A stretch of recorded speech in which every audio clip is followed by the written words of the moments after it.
Monsieur Arnaud Leconte. Where is he? Is he here? I don't know what he looks like. No idea. Yes, yes, not too many French. French is too much. Too many. No, I don't want many either. They already dominate the EU. I tell you. You should. That's your problem. You don't. But, you know. I can go anytime. But I may need it 22 minutes. Never mind. No, no. We have time because it's only the conference dinner waiting for us. We don't. If I start like Yeah, well, I have to get my mobile. Oh,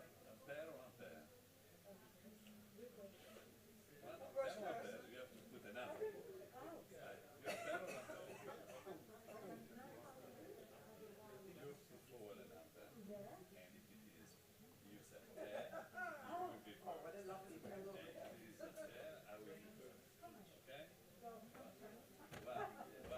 Are you Monsieur Leconte? Yes, I am. Good. I said I did meet you, but I didn't know your name. I said, who is this another French person? Where you are here? You're sitting next to Effie. We are three or four. Oh, four. Actually, So we have defined the... Monsieur Leconte, would you like to start? Because I have a request from George Pagoulatos who wants to be last. Okay. he wants to have the last. Yes, but he wants to hear everybody else and then probably make a speech. I shall have a word. Who knows? I don't know. Maybe what...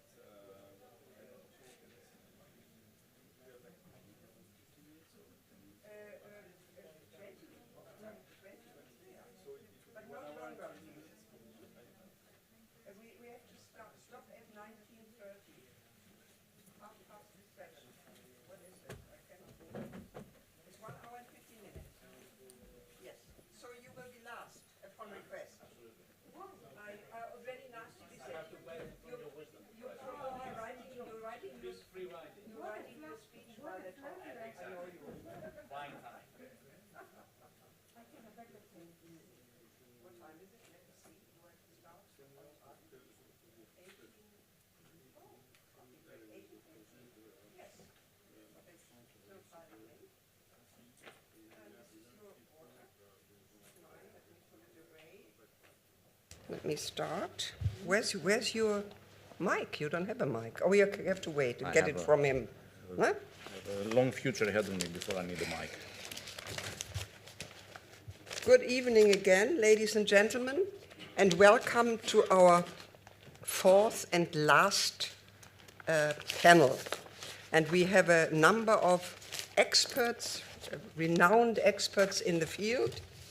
And we would start with Professor Arnaud Leconte, and he works at the Centre International et de Formation Européenne. My French is bad, I'm sorry, I can't help it, but please, you understood what I'm saying. It's about yourself, right? Yes. Good.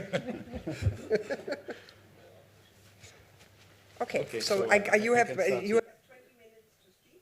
All right. So, welcome everyone. Very pleased to be here. I hope you can hear me well. No? Is it better now? Okay, that's great. So I would like to introduce maybe a topic which will be like about demographics, so and maybe a topic that has not been discussed so far.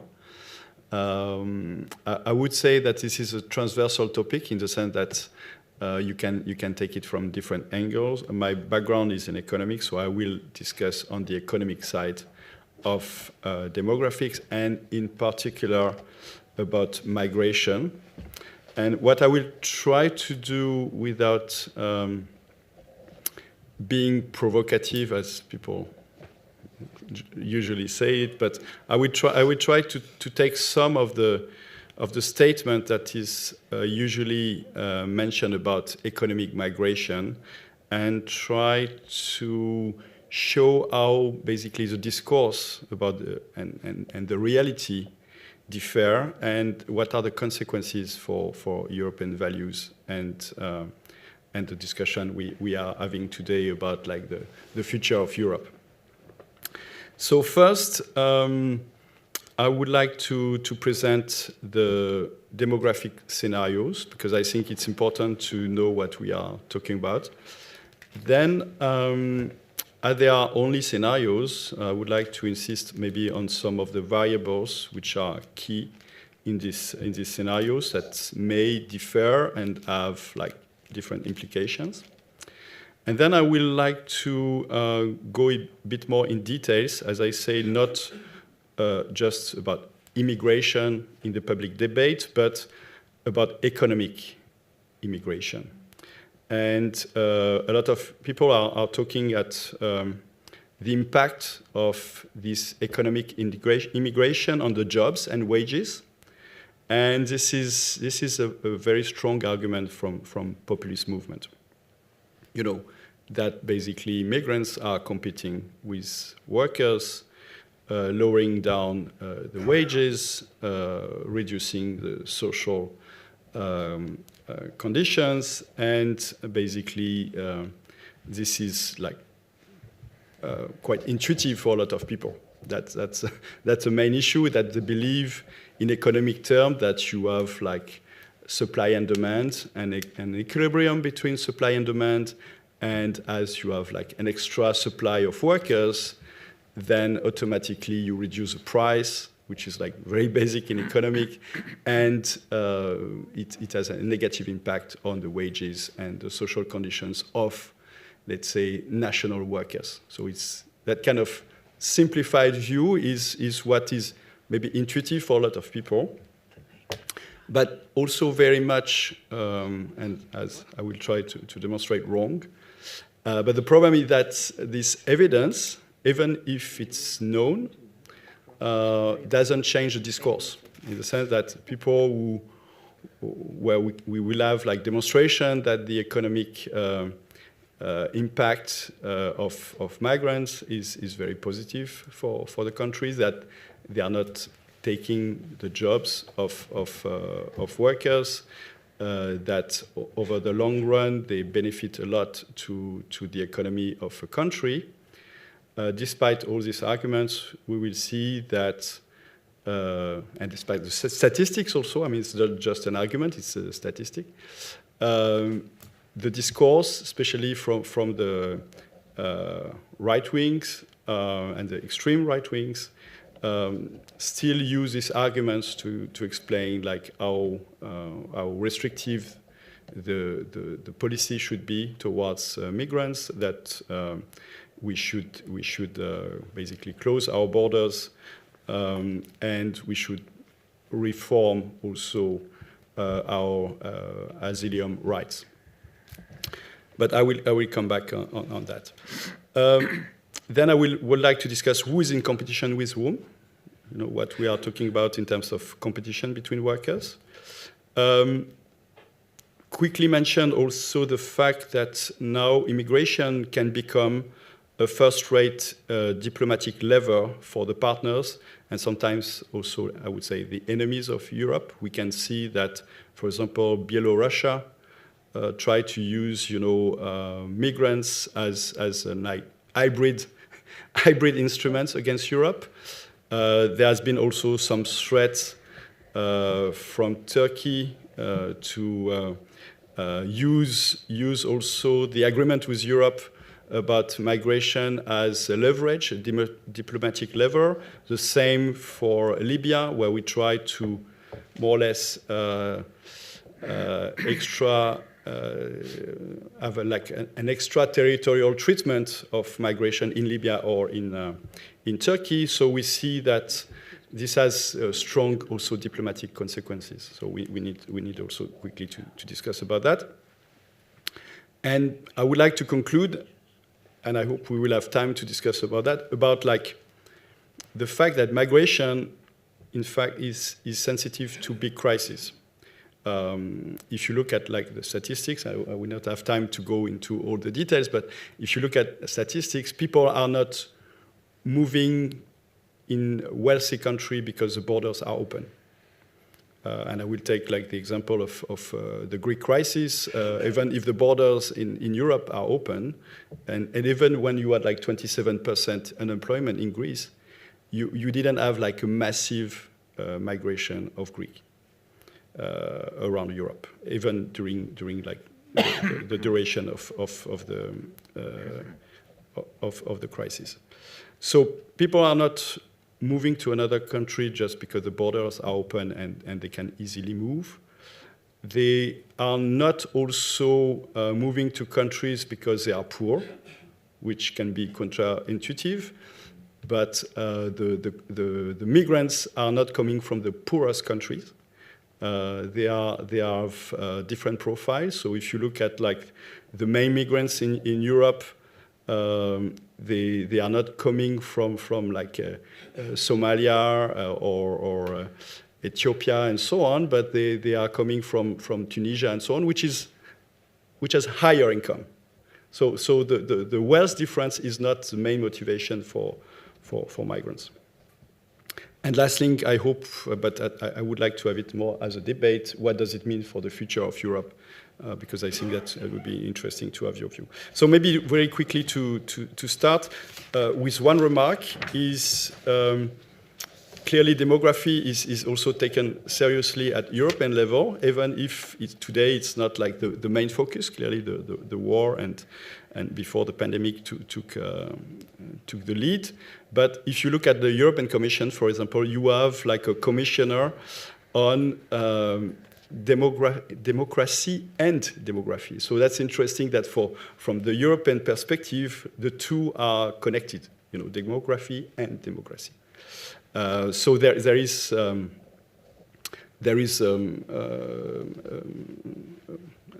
reflection at the European level, which is called a new push for European democracy, which is covering also the challenges in terms of demography.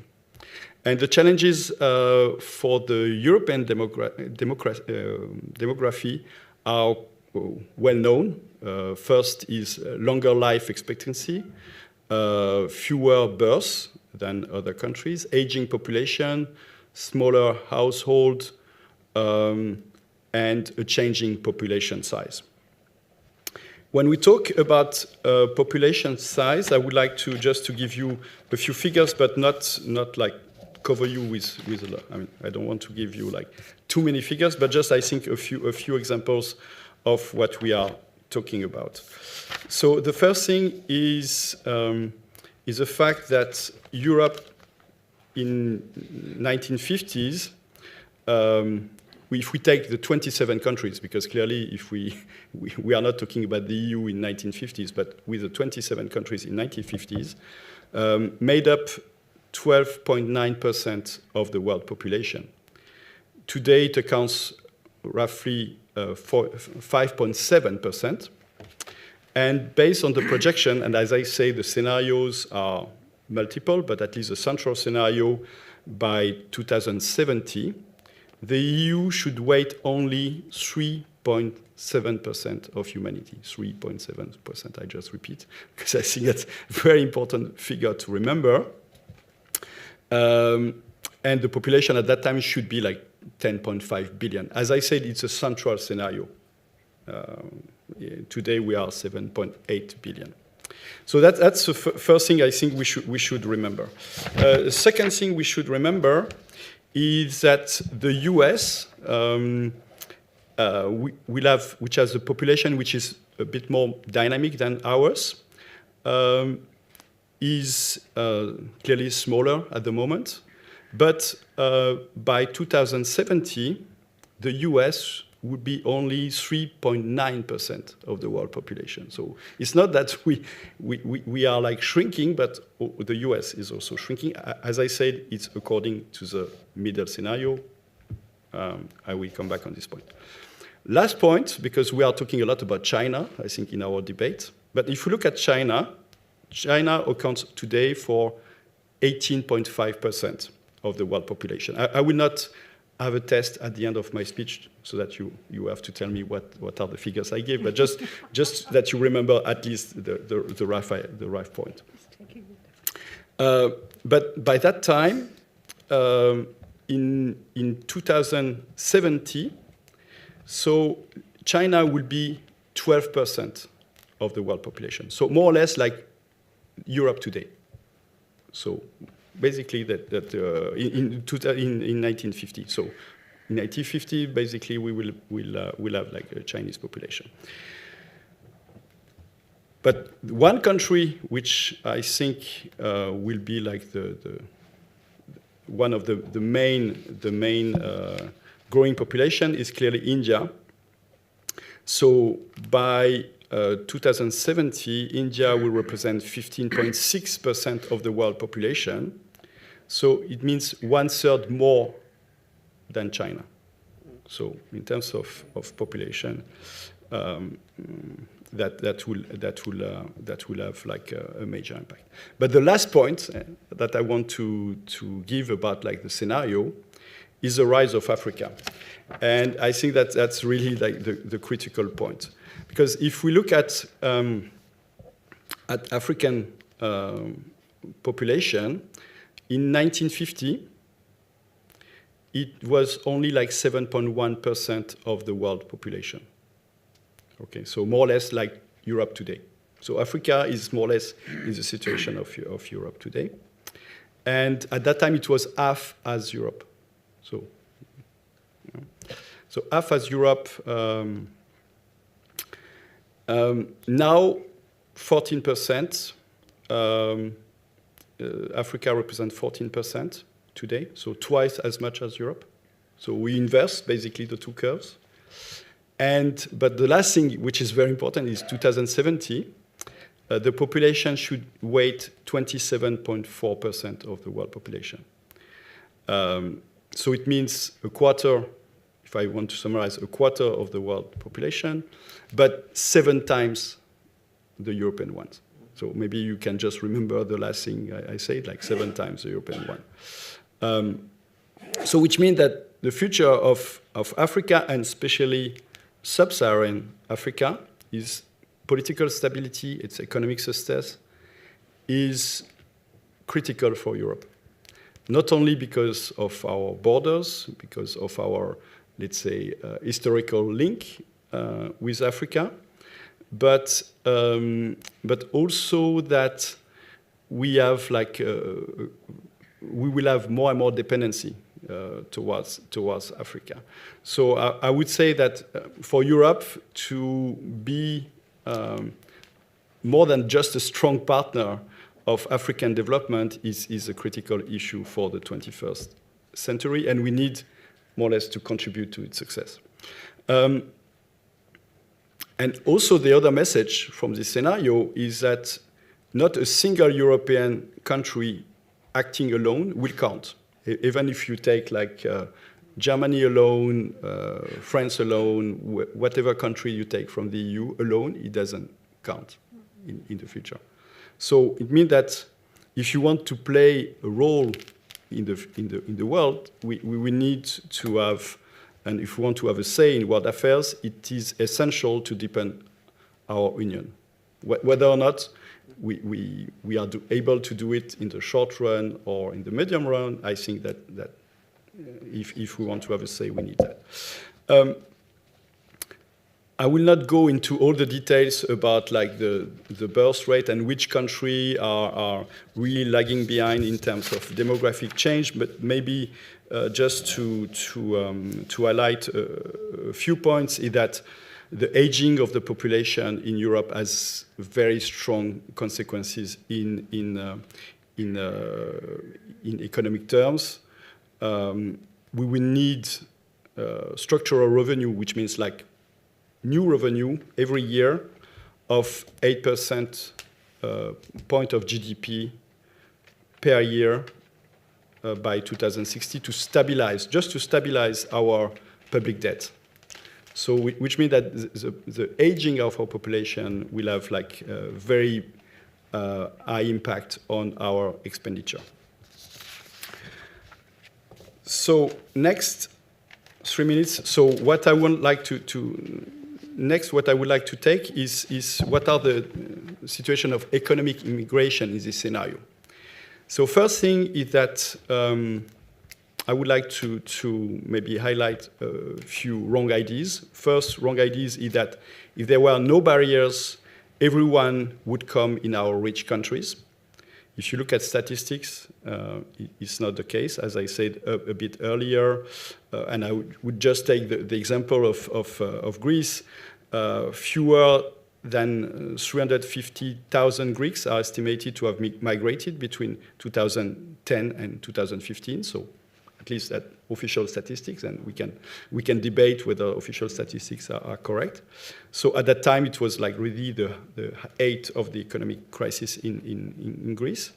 It represents at most 3% of the population. So Greek had the possibility to leave the country. Unemployment was very high, 27%, but only 3% of the population left.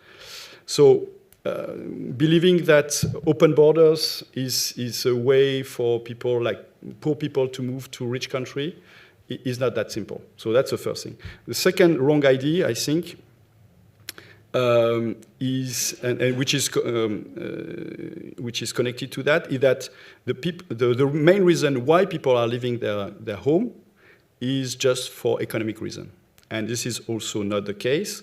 As I say, the place that most people are desperate to leave are countries like Iraq, Syria, Guatemala, Yemen, and so on. So they are not the poorest countries in the world, even if they are at war and so on. So it's more like the uncertainty and the absence of future, very bad governance in their country, which is creating that kind of mass migration. Last thing I want to indicate is that in terms of economic impact, migration has a very positive impact for the economic development of countries.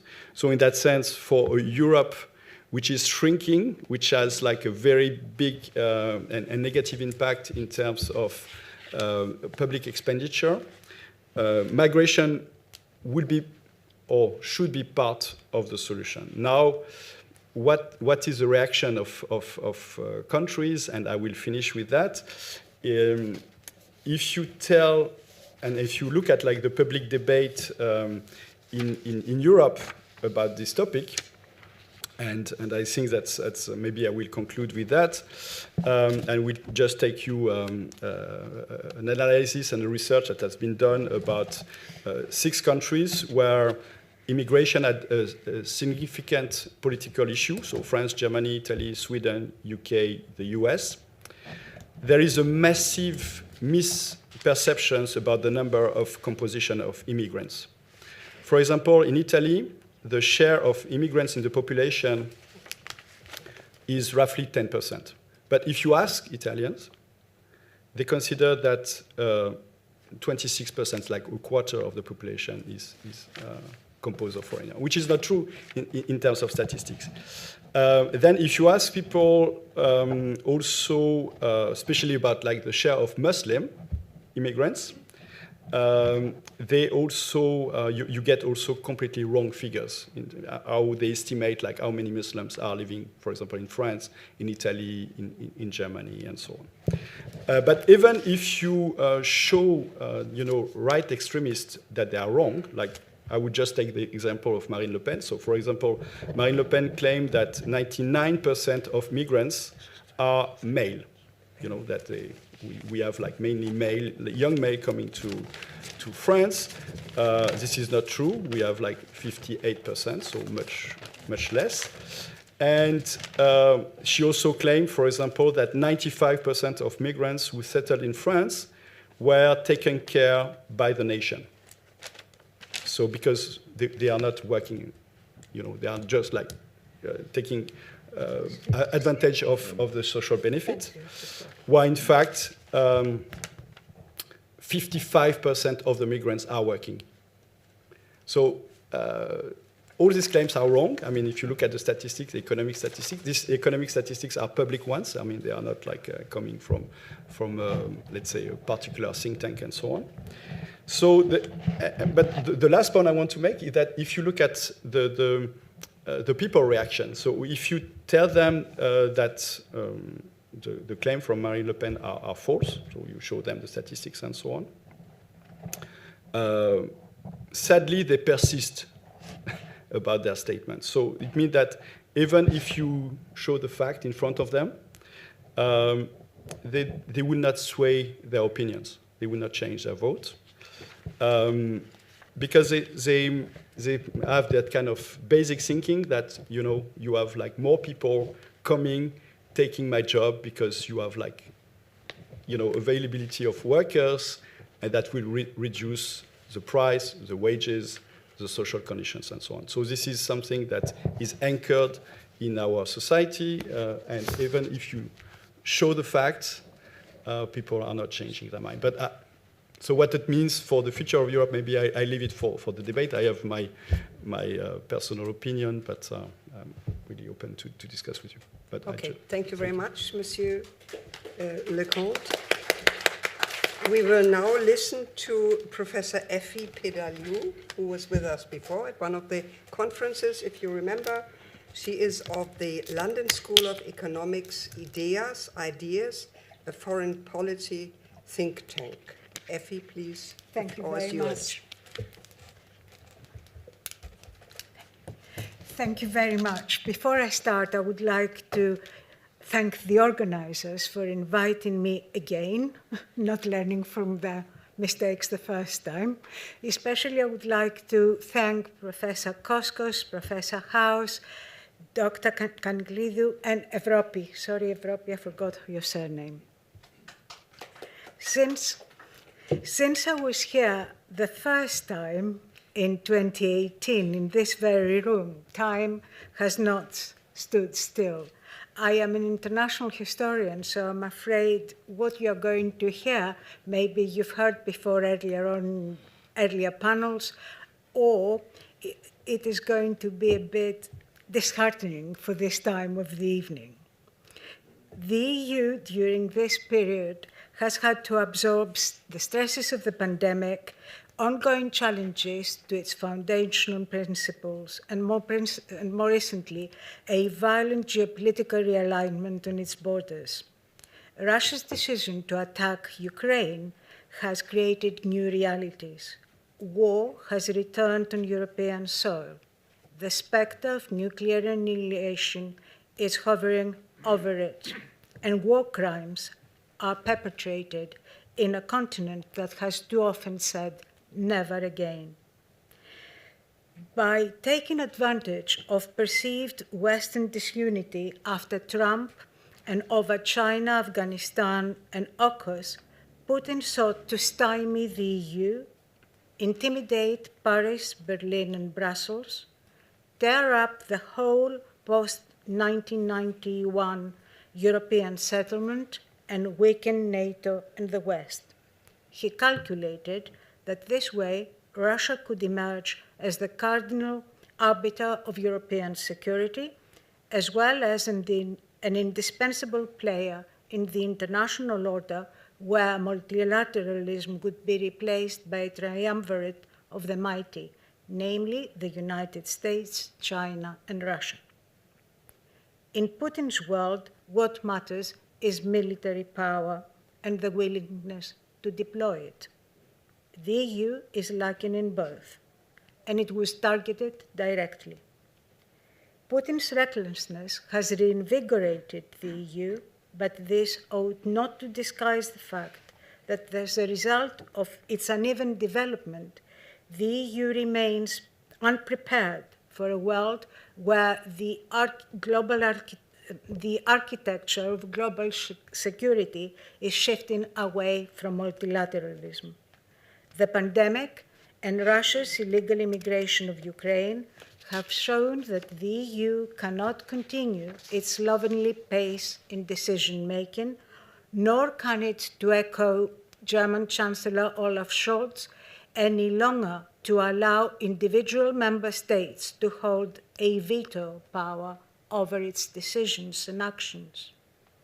But for national vetoes to be abolished, two preconditions would need to exist: a greater degree of coherence around a European identity and a higher degree of trust of EU citizens to EU institutions. My task this evening is to focus on how the Cold War embedded frailties in the EU that persist 30 years after its end. I shall look at two issues. First, the rifts over European values, and second, Germany's unwillingness to lead effectively. The different integrative experiences of the two halves of the continent and their contrasting paths to development and reconstruction during the Cold War promoted inevitably divergent attitudes to governance, nationalism, human rights, tolerance, democracy, and even the imagining of European integration itself. The Cold War in Western Europe enabled the proliferation of many integrative schemes, some aimed at plug-in security, others at ameliorating economic devastation. Still others were designed to bind it together. Do not forget the Council of Europe and the drafting of the European Convention of Human Rights predated the European Coal and Steel Community and, of course, the EEC. By the mid-1970s, with the coming of democracy to Southern Europe, democracy and the protection of human rights were becoming ingrained in the identity of Western European citizens. By the end of the Cold War, while a pan-European identity may not have emerged, in Western Europe, Europeanism and the respect for human rights were emerging as key components of national identities in EEC states. To be a good citizen meant to be a good European. In this climate, nationalism, the force that had shaped modern Europe, lost some of its virulence by finding expression in mainstream politics. Because of the Cold War, European integration started in Western Europe, and it was molded by its ideals. During the Cold War, the vigorous integration of Eastern Europe into the Soviet system resulted in the growth of nationalism and regionalism in Eastern European identities. After the end of the Cold War, Eastern European countries chose to join NATO and the EC swiftly, no matter how painful that was. They did not wish to become the in-betweeners of the post-Cold War period. However, caught between economic shock therapy and the global financial crisis, European values failed to bed in well in Eastern Europe. Any sense of cohesion between the two halves of the EU, the old and the newer members, was to be stress-tested by the economic crisis of 2008, the rise of populism, and the migration movements of 2015.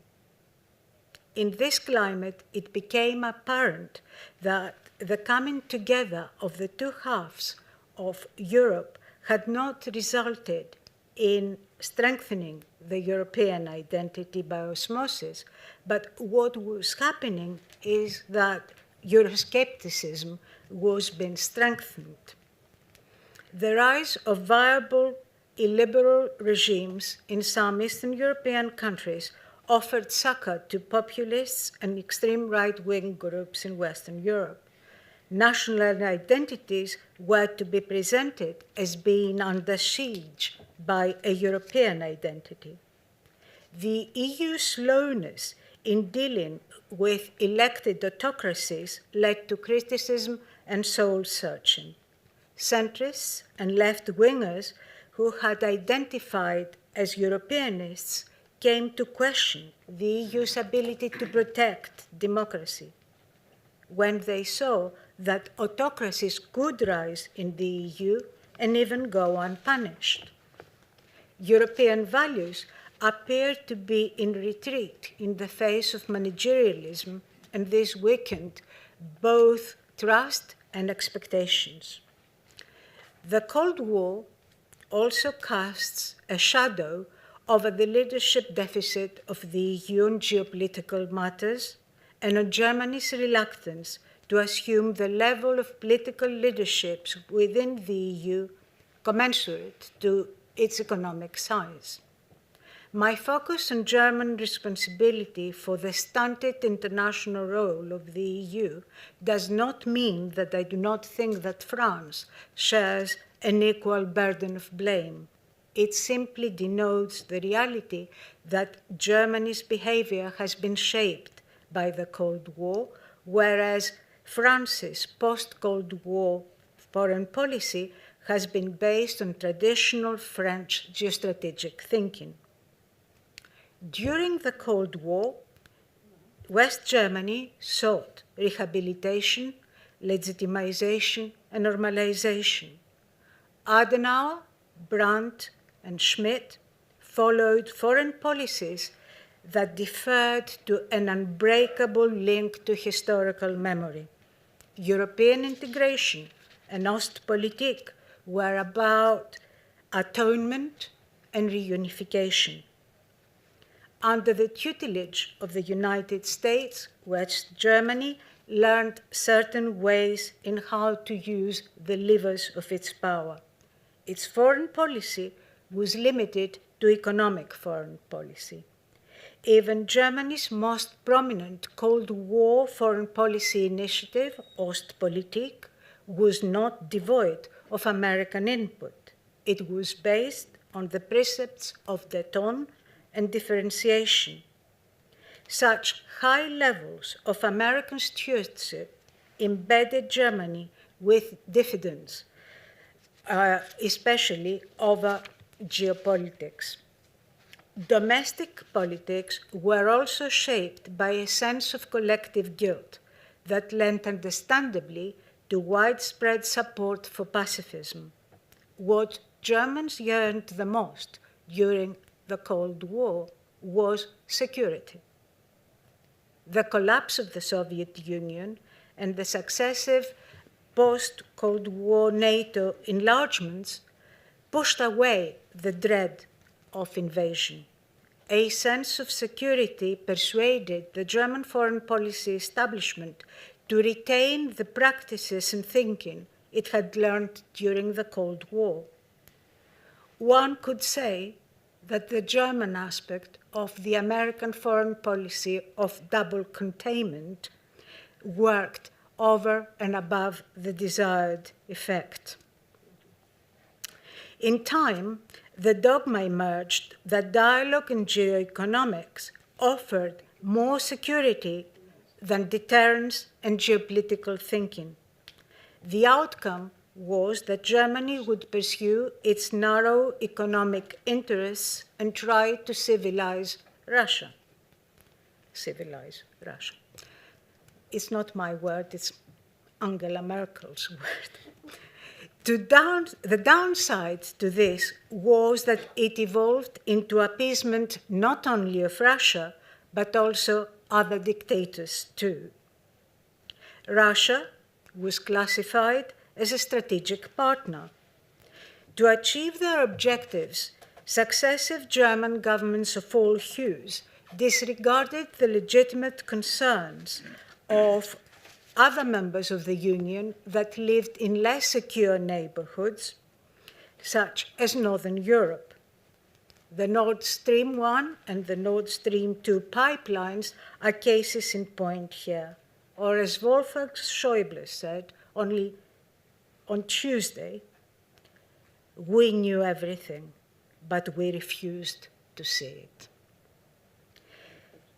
Many analysts have concluded that Ostpolitik remained the framework for Germany's engagement with Russia.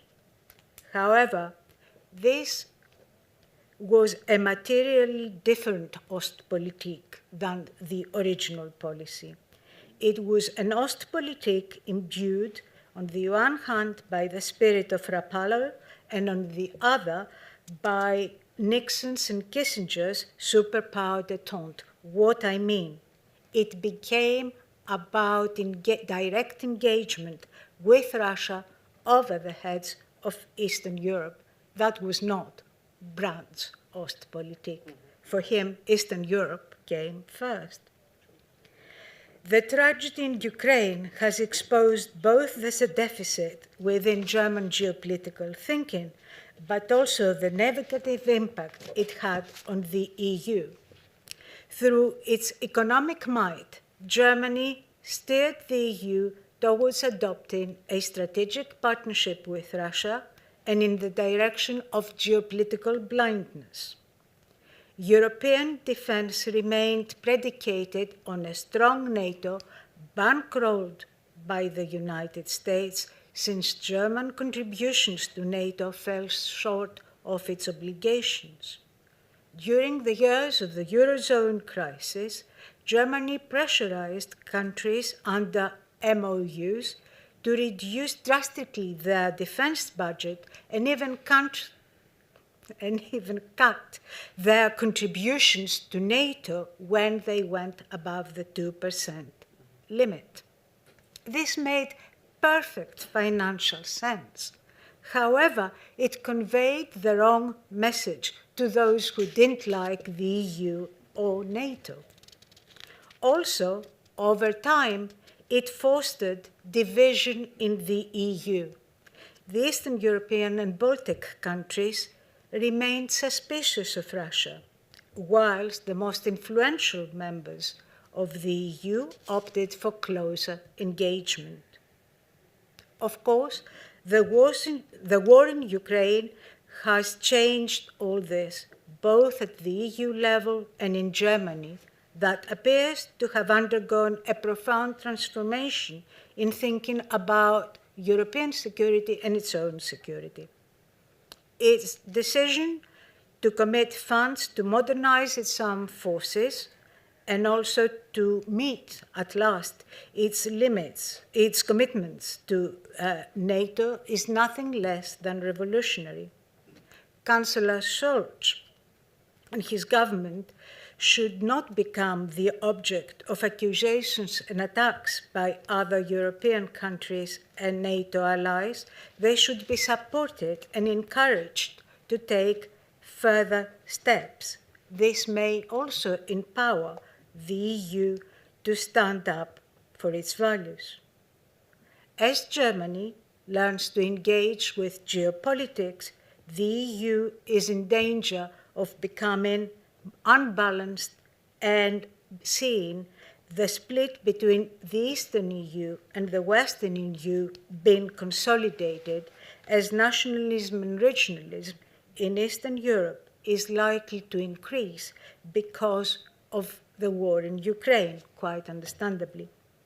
The war has strengthened the relevance of the Visegrad Group. Regional cooperation in Eastern Europe on security, with or without Orban's Hungary, will continue. Such development is likely to unbalance the EU, since such regional groups are not present currently in the south of the Union or the West. The UK may also be tempted to exploit these developments and create the conditions for the launch of new British-led alliances, a European Commonwealth, as Boris Johnson dreamt, that will include Ukraine, Poland, Estonia, Latvia, Lithuania, and some further point down the line, Turkey as well, as an alternative to the EU. Such British wooing of Eastern Europe to dilute the cohesion of the EC-EU and undermine the Franco-German axis is not a new policy. It goes back to the Thatcher years, when London supported enlargement in order to scupper deepening. To sum up, wars can be the graveyard of international institutions, and only those that are robust and relevant can survive when a new world order emerges. In the new era, the EU will have to take radical steps to enhance the European voice in NATO, as American attention will continue to wander away from Europe. AUKUS should serve as a wake-up call. To preserve its relevance, the EU will need to overcome its internal weaknesses, both at institutional and leadership levels that have plagued the European integration process since the early Cold War years. But is the will there for the EU to overcome its Cold War hang-ups? Let's not forget that although the European coal and steel community grew into the EC and the EU, the Pleven Plan and the European defense community sunk without a trace. And we're still discussing, or at least President Macron still discussing, the prospect of European political community 50 years after it was first muted. The omens from the past are not very hopeful. Thank you. Okay. Thank you very much for this talk. And the next speaker is Professor Mario Pezzini, former director of the OECD Development Center and special advisor to OECD Secretary General on Development. The floor is yours. Thank you. Let me start first thanking this glorious institution and the President for organizing this conference on European discourse. I think that the major value of this conference is that it obliged different disciplines to get together and to discuss. Therefore, I followed all these 2 days many discourse done by linguists, and I found them extremely enriching. Therefore, I like them. Let me introduce more some category of a poor economist, but still I will try to get together the real, the imaginary, and the symbolic in honor of Jacques Lacan, of course. What I am going to speak about is a misunderstanding, the scene of a misunderstanding, and I will try to start the explanation because I consider that a larger work will be required. But before doing so, let me just recall one fact. As Georges Brevelakis knows very well, I was directing the development center. There were 55 countries. Therefore, my colleague used to tell me, when you go and speak in countries, you have to start in a different way. If you are in the United States, you start with a joke. They were very concerned I was not capable to speak very well. And so, but if you go in Japan, you have to start apologizing. I am not in Japan or United States, so I decided to apologize for my jokes. First, because I have not one but two. And secondly, because they are very well known. But let me start, in any case, by the scene of a misunderstanding. The 21st of March, you will recall, in the United States, there is a country has to vote in respect of a declaration against the war. And surprisingly enough, many so-called southern countries will not show up. This despite the fact that many developing countries are very much attached to the idea of sovereignty. For example, the African country, despite these awful borders that Germany, France, Italy, England, everybody built there, once past the decolonization, decided not to reopen the file and live with it and maybe look for a different level of dialogue and cooperation, for example, the African Union. But they didn't vote for the declaration. This was surprising, and I think one should study why. I have not done it. I have some ideas, but I have not done it. But there was a second question that came out from this scene of a misunderstanding. And it was the surprise of the West. How it comes that this country, in a situation in which democracy are opposed to authoritarian behavior, the developing countries do not align behind the right line. I think that this major surprise, that obviously was very evident in the case of Asia, It was 50 and 50 in the case of Africa. Latin America voted for the notation, but if you speak, as I did with the diplomat in Brussels, they will tell you they did an enormous diplomatic work to guarantee that outcome. Outcome that anyhow was confirmed a few days later, because the United States insisted for a second declaration, this time on human rights related to Ukraine, and this time the vote of the South in favor of the declaration were even less. The risk of not getting to the majority was very high. This story is even more strange if some of yours, by chance, would have passed through Brussels the 17th of February, where after the COVID, so after a certain number of years, after Abidjan, took place the European African Summit. Something very interesting happened there, because despite in Abidjan the tension was strong, in Brussels it was not. There was a good atmosphere. The different presidents, African and European, were sitting together with the presidencies of Macron in one end and Macky Sall, president of Senegal, on the other hand, and they worked well. Despite this good intent, when the moment was to accept a declaration, the European proposed to put in the declaration a new alliance between Europe and Africa. And obviously, this was a kind of present, maybe, in the mind of the European. And what did happen? That the Africans said, no. If you want, we can accept that you write a new or renewed partnership, but inclusive and non-exclusive, which tells a lot of things. So this scene of a misunderstanding raises many questions. I will try to address one of those, which is why we were so surprised. What are the implicit assumptions that brought us to assume that the South would have aligned without any problem? How do we get out of this issue? So, my efforts goes in identifying for the moment three denial. For long I said maybe they are denegation, but then I went to see Freud and he intends and other things for denegation. I think denial is the best word. Three denegation in this respect. Yes, because in a certain sense psychology helps when you deal with these strange surprises.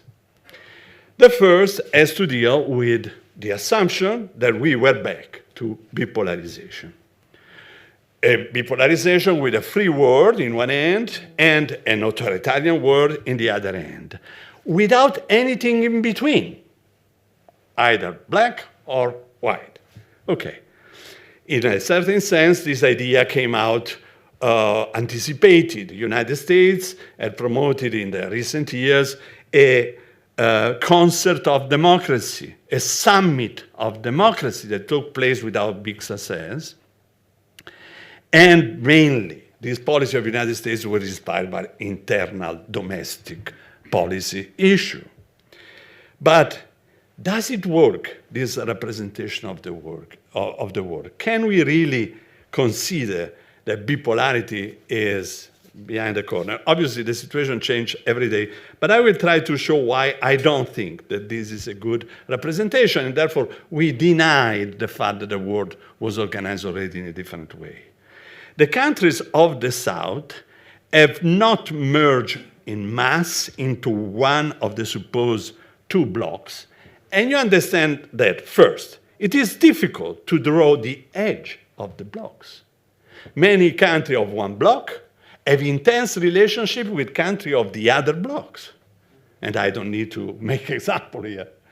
Secondly, democratic countries have frequently repeated behavior of the authoritarian countries. And as such, you don't understand exactly what democratic actually means in this respect. The characteristics that prevail within the alleged blocks are less homogeneous, therefore, than what we expect. Also, and I will finish with that, an immediate return to a US hegemony raises a lot of doubts. Why? First of all, because it's challenged by deep internal domestic concern in United States, where there is an opposition for an active role outside, where the country itself is confronted with serious limitation of democratic behavior. Obviously, everybody thinks to the attack to the capitals, but do you know, for example, something I discovered, I am very ignorant, but I discovered recently, in Florida, there are 22 books that have been retired from the library. Aldous Huxley has been retired from the library. So it's obvious that the argument there is a little bit difficult. Secondly, the very countries that make up the purport, core of the two camps are less aligned than is claimed. Several people around the table stress the fact that the war that is probably recreating a sense for the NATO that have lost for long a real vision and philosophy, at the same time are reopening possibility for the strategic autonomy of the European Union. And this is part of a series of facts. Let me recall just the famous whatever it takes was obviously a strong affirmation of a position of Europe in respect of others that didn't have that thing. The Next Generation EU plan is an act significant from Europe. And the idea to reinforce autonomy and sovereignty in defense has been evocated several times. Obviously, the point is the way in which you do it. Because if Germany just increased the expenditure in defense, it doesn't mean that we are strengthening the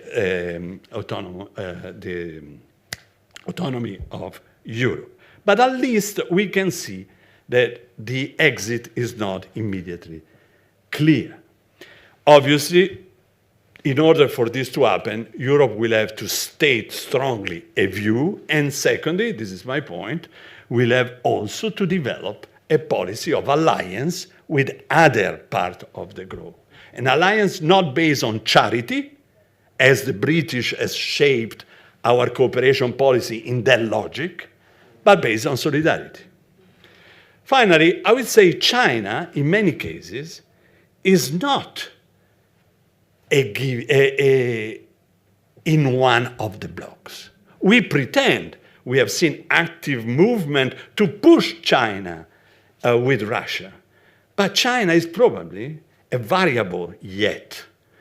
China has always been obsessed by the idea of sovereignty.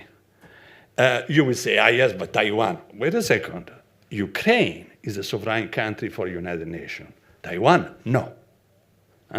So, first. Second, China doesn't like instability in global interaction. China is entered in a partnership with Russia. It has a little bit of kilometers of borders that can explain in part it. And therefore, we don't know which factor will play for a final outcome. But even recently, China is repeating in United Nations, China is against any intervention in a space which is sovereign. This was my first denial. The second denial is the idea that we have to return to a Western economic hegemony because we have the means, even if we are very few, despite, because of the demographic trends, we have power in terms of productivity and so on. Here there is a major denial that doesn't recognize what has happened in the last 40 years. In the last 40 years, probably has happened one of the major modifications I have seen in my life. 88 countries between 2000 and 2010 had more than the double of the rate of growth of the OECD country that's supposed to be richest in the world. We all know that in 2009, the GDP produced outside OECD, the developed country, has been bigger than the one produced inside the OECD country. We know that thanks to this, extreme poverty has been reduced of 800 million, 700 million. Here you can compete on but the amount is more or less in its volume clear. And a kind of middle class of a new type has been created around. China in 2009 became the first economic partner of Africa. And there is much more than Africa. It is the first partner of Brazil, Argentina, Chile, and Peru. And obviously, I'm not speaking about Southeast Asia, where it's evident who is the first economic partner. In front of all of it, I can continue, but just to give an idea, these changes remained invisible for long term. Why so? Obviously, because they are long-term phenomena, like the contraception. No? It's been one of the most important changes in our society, but you don't find it in the newspaper. The same, this shift in wealth took place slowly, but like an enormous giant. And we continue not to recognize it. I remember I did a report in OECD in 2010. It was called Shifting Wealth. I distributed to the other director of the OECD, including the chief economist, and they said, it's not true. No, it's something that will go away pretty quickly. But no. We are not confronted with a major change. Now, what I want to say is that the Western observers continue to have a modernization theory which is particularly simplified. The idea that the first developed countries, the first comer, have set what are the rules, the standards, and the behavior in order to develop. This rule and standard and behavior, therefore, simply needs to be disseminated. Let's disseminate in South Africa, following what England has done up to now, will be capable to develop. If they don't, it's because of internal domestic obstacles. It's not because of rules of international trade and so on. It's just that obstacle. Now, it's pretty easy for a developing country to realize that the reality is not exactly that one. There are many countries that recently developed without using the standard of the developed countries. China is an example, but it's not only. India, many others. I said 88 countries have these performances. There has been many countries that follow our standards and recommendations, and in reality didn't have the results. In many cases, they opened trade, and instead of seeing their country developing further, it went back. As a consequence, I have the feeling that we have to reconsider what economic development means, and pretending that is enough to open our door for the developing country to consider that aligning politically with the West will be the passport for development. As I don't have time that much, I will conclude with my third denial. And that denial has to do with alliances. I mentioned what happened in the European Union. I mentioned the fact that African countries refused the idea of an alliance, and therefore I see a kind of a risk of Europe losing its status. You know, I'm Italian, I tend to very often to quote Gramsci, and Gramsci had a very clear idea. If you want to get the power, you need the strength. If you want to keep the power, you need alliances. What are the alliances that we are creating? Can we consider that Europe is just the extrapolation from the Westphalian state, and therefore the real issue is inside we are all equal, kind of fusionality principle, and outside we have the barbarian, those that don't speak Greek, those that are unknown, and they are potential enemies. When you read debates that are taking place from Netherlands, from other countries, sometimes you have that impression that the emphasis is on we need to recognize ourselves as power and assert our value. The other will follow. I'm wondering if, behind this idea of building a defense, we shouldn't consider, in reality, a redrafting of our policy of alliance. How can we make what we would like to have, a better place in the world, considering also the demography, without Africa allied to Europe, without Latin America allied to Europe, which are natural allied. In Latin America, as you know, the languages that are spoken are European, right? And in Africa, I think there are a lot of perspectives. Why don't we open a dialogue more seriously with China and we just follow the request of the United States in this respect? I think this will imply, obviously, a rethinking of what means international relationship. And the rethinking needs to be based on what I said before. Not charity, but solidarity and cooperation. Unfortunately, we have a policy of aid that is called cooperation policy. And when President Macron in October invited the civil society of Africa to go to Montpellier to discuss, there is this impressive YouTube that I invite you to see where 5 young Africans in front of President Macron say, President Macron, we don't believe you if you don't see that you do things. Behind there are 6,000 people. Huh? I don't believe you. We don't want to hear anymore the word aid and the word cooperation. It means that probably something went wrong in our policy of expansion. Am I surprised? No, because the committee in charge of cooperation is a committee where sits only donors, is in the OECD. In OECD, we have countries such as Mexico, Colombia, Costa Rica, Chile, Israel, and Turkey that are members of the OECD, but are not in that committee. Whose committee is that? Is a pre-decolonization committee in reality. I could conclude with some consideration about rethinking theory.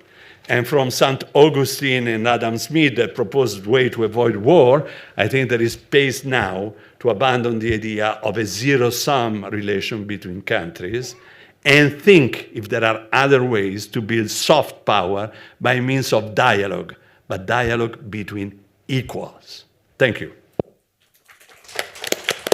Thank you very much for this passionate speech. And our last speaker is sitting next to me. He is Professor George Pagoulatos of the Athens University of Economics and Business. And would you please not speak too long? I will not speak too long. Thank you. Yes. I asked to be the last one to speak with the arrière-pensée of benefiting from the wisdom of my predecessors, and this proved to be a wise choice because there's a lot of wisdom that has come out of the previous speakers. And let me try to build a bit on what has already been said. While they were speaking, I was taking notes, inspired, of course, by their thoughts, but also trying to reflect on the topic of this panel, which I read is Europe a continent or a crossroads, question mark. And my first reflection is that Europe is again sort of becoming a continent. Why do I say again? Well, one reason is because the UK is fully absorbed since 2016 in its prolonged slow-motion ritual suicide, to which it has devoted all the energies of its political class, going from worse to worse, as we see in terms of the political personnel and the policies that are being adopted. And I don't want to sound too rude, so I'll stop here. And of course, Europe is the continent, if you are on the other side of the channel. So Europe, unfortunately, is again the continent. The second reason is because this continent is the target of, the unwilling target of hundreds of thousands of refugees and migrants who are coming from Africa and other places in the world as a result of crises that Europe has not been able to quell. A continent neighboring with a neighborhood in which it cannot extend its Pax Europea as it had hoped in the past, a place where many people want to go, people coming from less developed countries and less prosperous and democratic countries, but a Europe that cannot influence what is happening in these zones of destabilization. And a continent with a problem neighborhood. And I focus on the word neighborhood because Europe has its Eastern Partnership policy, and the Eastern Partnership used to be, as the European Commission people know, the ring of friends, or that's what we wanted it to be. Now it is just turned out to be the ring of fire. This is the cliche. But if one looks at it, it's even worse than that. Ukraine is subject to a barbaric invasion. Armenia at war with Azerbaijan. Belarus is a stooge of a bully. Georgia and Moldova are trying to weave themselves off Russian influence by seeking their European membership perspective. And of course, Russia, which Europe thought would turn into a strategic partner, has become a rogue state, which renders the functioning of multilateral institutions and the UN Security Council quite problematic. And then, for lack of any relief, if we look down to the southern neighborhood, the situation is even less optimistic. The Arab Spring has made fools of everyone who hoped it would bring democracy and civil rights and women's rights in the region. None of the countries that made the transition to an Arab Spring or the regime change under revolts is today a democracy. Tunisia was the last case that I've noticed. And this is a region that produces, unfortunately, civil wars, famine, and terrible refugee crisis. And it is a region where the European Union has shined with its inability, complete inability, to avert these developments. And even worse than that, members of the European Union, plus the UK, have been complicit in bringing about some of these developments through foolish interventions, catastrophically myopic interventions, whose effects the whole world is today witnessing, including the demise of the credibility of international rule of law and the demise of the credibility of the West in the eyes of much of the developing world, as Mario very eloquently stated. So the southern neighborhood is not exactly a success story either.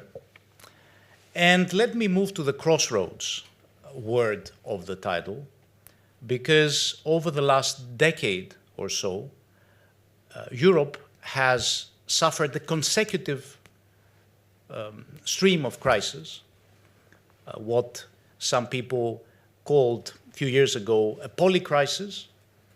Today they call it a perma-crisis. It's even worse than a polycrisis. It has become a permanent succession of crises. It started with the global financial crisis and the Eurozone debt crisis. Then we had the refugee crisis, we had Trump, we had Brexit, we had COVID. COVID was probably the only crisis that Europe handled, I would say, with great success. Through these crises, Europe grew, matured, integrated, devised policies and instruments to confront the most destabilizing effects of these crises. So in a way, they left a positive legacy. But what was the common feature of all these crises was that they were generated outside, they were exogenous to a very significant extent, but their impact on the European Union was particularly dire. And thus they pointed out to the need for the European Union to be able to get its act together and establish a kind of a common collective will and strategic capacity to deploy the instruments in order to implement what needs to be done for the protection of its own interests. And of course, to these crises, I would add the climate crisis, which is part of the perma crisis, and lately the war in Ukraine. Now, through these crises, we have seen first, as I said, the reaction of the European Union. The crises have indeed operated as accelerators, as Jean Monnet would have predicted.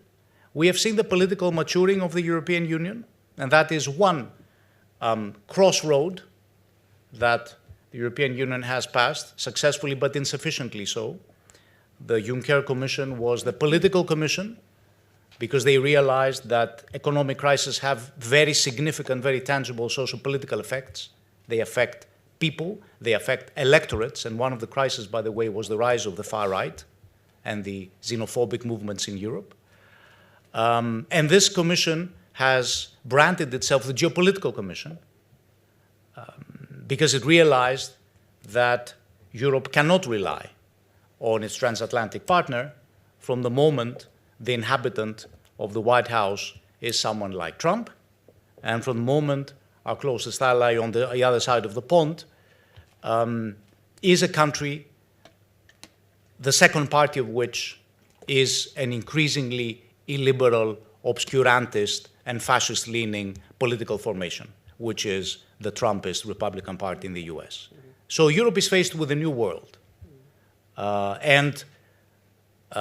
Effie mentioned very eloquently the graduation of Germany into these various stages of evolution of the European Union, and I very much share her understanding, because Germany indeed outsourced its energy to Russia, its security to the US, and its trade to China. But the European Union also very much did the same. And therefore, the European Union is today faced with a completely different world, because every one of these single elements is in deep crisis, I would say. Russia as a cheap source of energy is no more, and climate transition imposes a different policy mix to which the European Union must transition at a much faster pace than had been anticipated. The US was led by a president who was quoted expressing his doubt on whether the US should continue to be a member of NATO. And several Europeans in Brussels have expressed concern about the future of NATO if the US is governed again by a Trumpist Republican. And global trade is no more what it used to be in the halcyon days of globalization. And this brings me to the second crossroads, which is the transition from a world of interdependency, where the European Union could exercise its soft power, could operate as the soft power exercising the Brussels effect, exercising and emitting its value, the charm of its values to other parts of the world, and particularly, most importantly, exercising its power resulting from the status that it had as an economic and trade superpower, especially when it comes to trade for goods, and a regulatory superpower. This is the world that is increasingly crumbling. Why? Because we are witnessing over the last decade, and not just because of Russia's invasion of Ukraine, the degeneration of globalization into not a source of strength for the European Union, but a source of weakness, a source of vulnerability through the weaponization of the interdependence that globalization creates, through the use of trade dependence, energy dependence for malign purposes, through the financialization of this interdependence as a weapon of aggression. And again, this goes well beyond what is going on in Ukraine and what is going on with Putin. And it's a broader change which has led the European Union to talk, very seriously talk, but perhaps not sufficiently act along the same path about its strategic autonomy, about a greater resource autonomy, about decreasing its dependence on foreign powers that could use this dependence to to an aggressive cause. This is Europe's graduation to its geopolitical moment, but it is also a graduation to the realization that it does not possess the unity of will, and the unity of a common sense of purpose inside to make this transition to a greater strategic autonomy or to geopolitical Europe.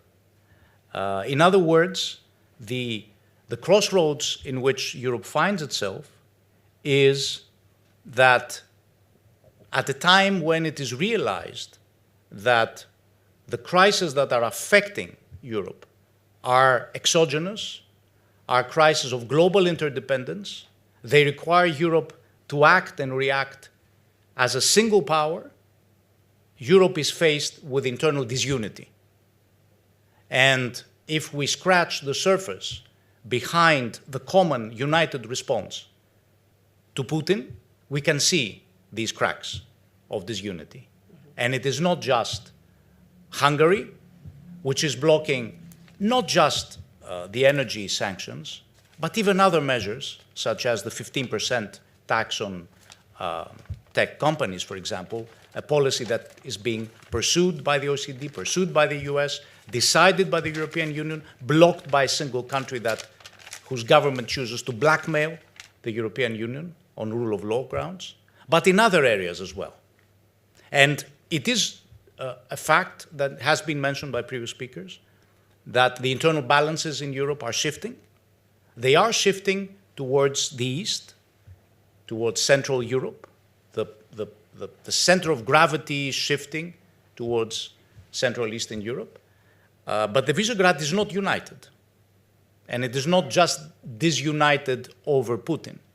There are greater cracks there. And the most important source of disunity is exactly regarding a sense of common purpose for Europe.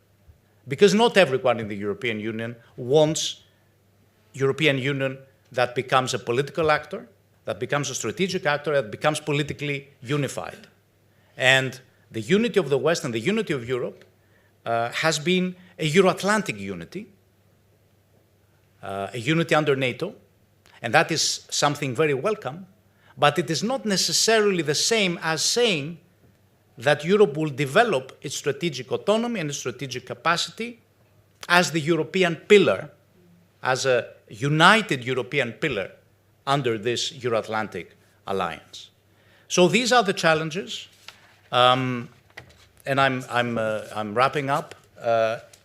We are faced with a new Cold War, as has been said. This new bilateral order is not in Europe's interest, because Europe's power relies on global institutions, multilateral institutions, global trade, and if we move again into a bifurcated global system of competition between two great powers, Europe will be faced with the threat of becoming the grass upon which elephants will be toppling, will be wrestling. Therefore, the challenge for Europe is to gather the collective will to reach this moment of strategic autonomy or European sovereignty. That is very much the message of the times and the conclusion that these consecutive crises have elicited. Thank you, and I'll be happy to. Okay. Thank you very much, George, for another passionate speech. I'm afraid we don't have much time for questions. I suggest that you limit your desire to ask questions, but we have time, let's say, for 2 questions, brief questions, information questions. Everybody looks absolutely tired, I must say. I'm glancing. Have a question. Yes, you have a question, Yeah. but a brief one, please. Yes, do. I have heard several times recalling the idea of Juncker that we have multiple crises. And my question is, isn't it a little bit like the Hegelian night in which all cows are black? I mean, it's easy not to say we have one crisis after the other. And this will bring us not to consider seriously the mistake that we have done. We have lived 30 years with an ideology. We are paying the cost of this ideology, and I agree with you. The Club of Madrid, I remember in 2008, there was a meeting, they said, this crisis is not only financial, it's also economic, could be social, and it will be political. And now we are living this story. If we think that we have multiple crises, everyone is nice because we can analyze their discourse, fine. But shouldn't we create a hierarchy and also draw the consequences on our fake mistake of paradigm? Right. Okay. I see that President Koskos would like to have the last word because he organized the conference and he probably wants to close it. A complaint and a comment. A complaint against my friend Professor Mario Pezzini, who revealed my conspiracy to bring linguists with other disciplines together and vice versa. And a comment to Dr. Leconte. I missed any remark about assimilation and social integration in your demographic approach. And the responsibility of at least the two big powers, European powers, France and Germany, for the unfortunate turnout of the ghettos and the cherry picking of Germany in regard to refugees. It's not only German, everyone did it. That's the problem. Yes, but anyway. Okay, there are no further questions I can see. So thank you very much, these wonderful speakers that you can see here on the stage, and thank you for your patience, listening. I had to rein in their time, as you could see, when I was pushing my little remonstrative paper towards you. So thank you very much, and I hope you agree with me that this has been a wonderful conference, and I can only say I'm very grateful to Mr. Koskos that he already announced that we will come back in 2024, right? Okay, that's it. Thank you very much. Bye-bye.